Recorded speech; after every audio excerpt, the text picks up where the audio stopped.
Syndicate চক্রের দৌরাত্মে এবার সরাসরি বলি হলো কাছাড় জেলার ভাঙ্গারপাড় স্থিত হারাং নদীর উপরে সেতু। সরকারি নির্দেশিকা অনুযায়ী যেখানে 40 টনের উপরে গাড়ি পারাপারে স্পষ্ট নিষেধাজ্ঞা ছিল, সেখানে প্রতি রাতে গাড়ি প্রতি 5 থেকে 10,000 টাকার বিনিময়ে অবৈধভাবে 70 থেকে 80 টন শত শত ওভারলোডেড লরি পার হচ্ছিল এই সেতুর উপর দিয়ে। শেষ পর্যন্ত যা আশঙ্কা করা হচ্ছিল তাই ঘটল।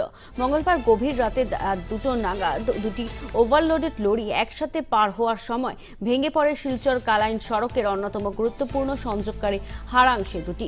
দুর্ঘটনার জেরে পুরো অঞ্চলে চাঞ্চল্য ছড়িয়ে পড়ে এবং যাতায়াত ব্যবস্থা পুরোপুরি অচল হয়ে পড়ে। স্থানীয় সূত্রে জানা গেছে, প্রতি রাতে ওই সেতুর উপর দিয়ে শতাধিক লাইমস্টোন, সিমেন্ট ও কয়লা বোঝাই লরি পার হতো, যার জন্য সিন্ডিকেট সদস্যদের হাতে গচ্ছিত হতো বিশাল অঙ্কের টাকা। এবং একাধিকবার সংবাদ মাধ্যমে রিপোর্ট প্রকাশিত হলেও প্রশাসনের পক্ষ থেকে নেওয়া হয়নি কোনো কার্যকরী পদক্ষেপ। এই ভয়াবহ দুর্ঘটনার পর সাধারণ মানুষের মধ্যে ক্ষোভের সঞ্চার হয়েছে। প্রশ্ন উঠছে, এই সিন্ডিকেট চক্রের মূল চক্রীরা কারা, কেন তাদের বিরুদ্ধে ব্যবস্থা নেওয়া হচ্ছিল না, আর কত বড় ক্ষতির পর প্রশাসন নড়ে চড়বে। বর্তমানে সেতুর দুই পাশে যান চলাচল সম্পূর্ণরূপে বন্ধ। বিকল্প পথে ট্রাফিক চালানোর উদ্যোগ নেওয়া হলেও এই রাস্তাটি একেবারে খুবই সরু, ঝুঁকিপূর্ণ এবং অত্যন্ত বেহাল। এলাকাবাসী দ্রুত তদন্তপূর্বক দোষীদের বিরুদ্ধে কঠোর শাস্তি দাবি জানিয়েছে।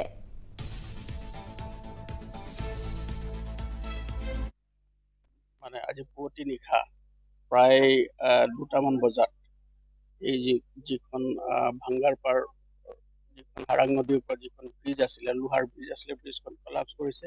ইয়াৰ গাড়ী দুখনো তলত পৰি গৈছে আৰু আমি লগে লগে ইয়াত আহিছোঁ। আহি ইয়াৰ যি ৰেস্কিউ অপাৰেশ্যন আছে সেইখিনি আমি কৰিছোঁ আৰু ইয়াৰ যি অল্টাৰনেটিভ ব্যৱস্থা ল'ব লাগে, মাননীয় DC মহোদয়ো আহি আছে। আমি কথাটো আলোচনা কৰিছোঁ আৰু ছাইডেদি এটা ৰাস্তা আছে, আমি নিজে ৰাস্তাটো ৰাতি গৈ চাইছোঁ।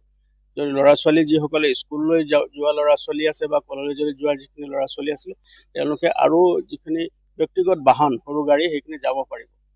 গতিকে এই যিখন ব্ৰিজ এতিয়া ইয়াত কলাপছ হৈ গৈছে, পৰি গৈছে, গতিকে ইয়াৰ যিটো ব্যৱস্থা আছে যাতে ইয়াত কোনো ধৰণৰ অসুবিধা নহয়, মানে এতিয়াতো ৰাস্তাটো সম্পূৰ্ণৰূপে বন্ধ হৈ গৈছে আৰু সেইকাৰণে আমি ইয়াত ব্যৱস্থা গ্ৰহণ কৰিছোঁ।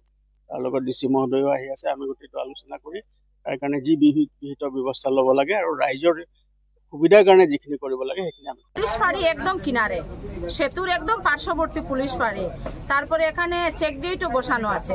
তাহলে কিভাবে এই ব্রিজের লোডের ক্যাপাসিটি 40 টন, 40 টন, যেহেতু পুরনো ব্রিজ এটা রিপেয়ারিং করা হয়েছে, 1,37 লক্ষ টাকার মতো রিপেয়ারিং ফান্ড এসেছে প্যাকেজ হিসাবে।